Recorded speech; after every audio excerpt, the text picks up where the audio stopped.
You ever thought for sure that you're going to? I have some really morbid thoughts sometimes, but I think it has to do with um, like trying to. This is weird. So these thoughts that I have, I think, have to do with me trying to create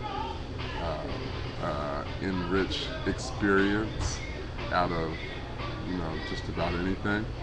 And I'm on the so I do a lot of flying. And the other day I was on the flight and it was just crazy to me how everybody on my row, the six people on my row, were all so amazingly different from different walks of life, and they all had different stories. And the more I got to learn about these people who were on my row, um, I was like, gosh, am I gonna die? This is just too crazy. Um, because these people had like these really amazing stories, and it just reminded me of like some type of movie where like all these people are traveling to the same place, and they come from all these different walks of life, and they're all going to this particular destination for a reason, and they don't quite make it. Anyway, so I'm sitting there talking to all these people, and it occurred to me that um, nobody would really be able to make this experience a movie if the plane crashed. This is getting really random, I know. So, in order for people to know about the experiences and the lives of the people who were on that plane, somebody would have to live. And I thought about that within the realm of history and black history and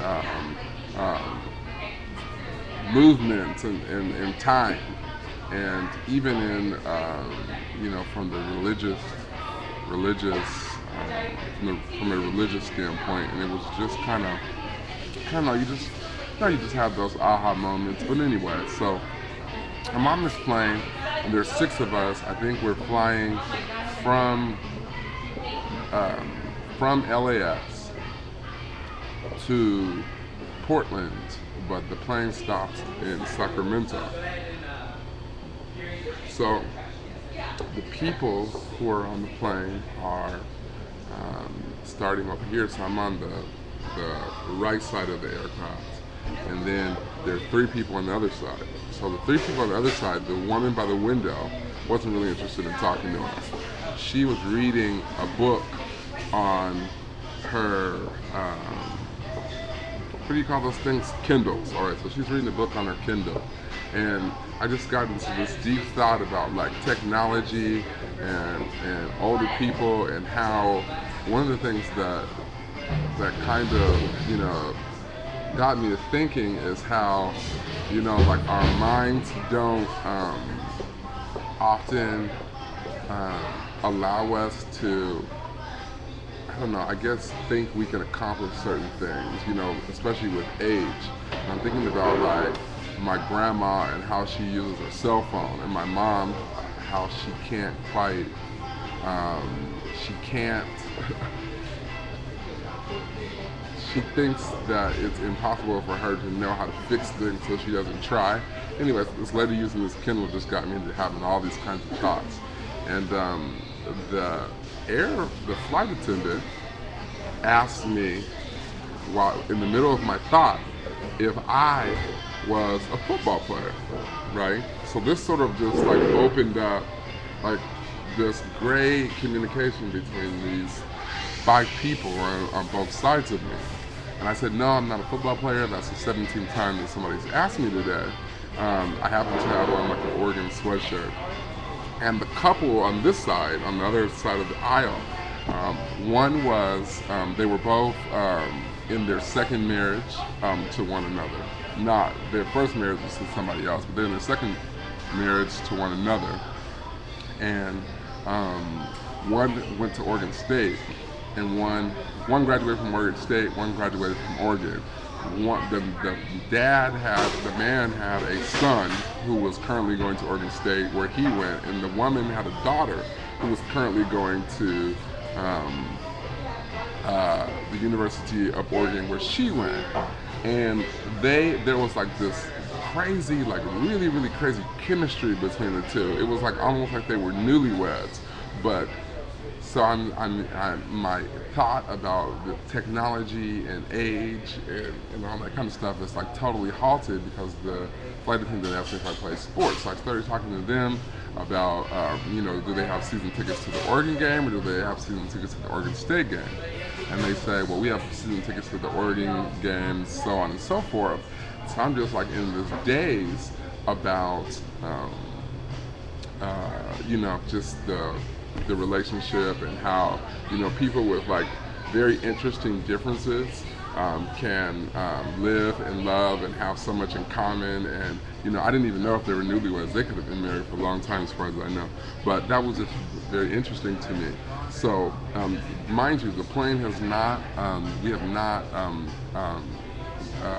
taken off yet. So there's a seat in between me actually that's not full. There's another gentleman at the window. I'm in the area, and so the guy in the window, he is a soldier, right? So he has on all of his whatever you call it. He has on his uniform. He's in the Army, and he gets on the plane, and he and I immediately started talking about football because he was sort of getting on the plane when the flight attendant asked me if I was on the football team. Come to find out, he went to a rival high school that I went to, and he graduated in 1999 like I did. So we're talking about this, and we're sort of comparing notes, and we're talking about football and sports that year and sports this year. We're just having this like crazy conversation. In the middle of our conversation, a woman gets on, and she's, she just looks like a grandma, like a real nice lady. She gets on, she looks at me and this guy, and there was a seat in between us, and she goes, "Are you guys going to be talking the whole time?" And we're like, "Well, yeah." She's like, "Because you guys can sit next to each other." Like, she was just like being like really rude, but we were kind of laughing because we were like, it was just, I don't know what made it funny, but because maybe we just thought that she was playing, but we didn't. So she sits down, and we're like, well, I said something about like, well, what do you know about football? Like, maybe you can talk with us. And so I was like, I don't know anything about football. I don't know anything. I don't want to sit in between people. I usually don't talk to people when I'm on the plane. She's just like telling us all this stuff. Like, I'm not friendly. I don't care about other people's experiences. I don't care. She just keeps saying that she doesn't care. We're laughing because it's just sort of funny. And me and the other guy had already sort of established that we're not the friendliest people at times. Or I'm friendly, but I'm a little moody. I'll admit that. And anyway, so we started talking to her. First of all, the soldier, so he lived in Oregon. He was flying to Sacramento because he had to get knee surgery. So he was telling us about being deployed and things like that, whatever. So it was just this awesome story. So far we have these two people who went to rival universities, who are in their second marriage, who are married, but they both have one child from different marriages, and they are now married, and both of their children go to the respective institutions that they went to. And then we have a woman over in the corner that could care less about anything that's happening on because she's locked in her Kindle, and she's like 75 years old. So this woman is going to visit her grandchildren in Portland. Her grandchildren, she never, what she said was that since her grandchildren were born, she had never ever missed a Halloween with them. So every Halloween she goes to visit her grandchildren.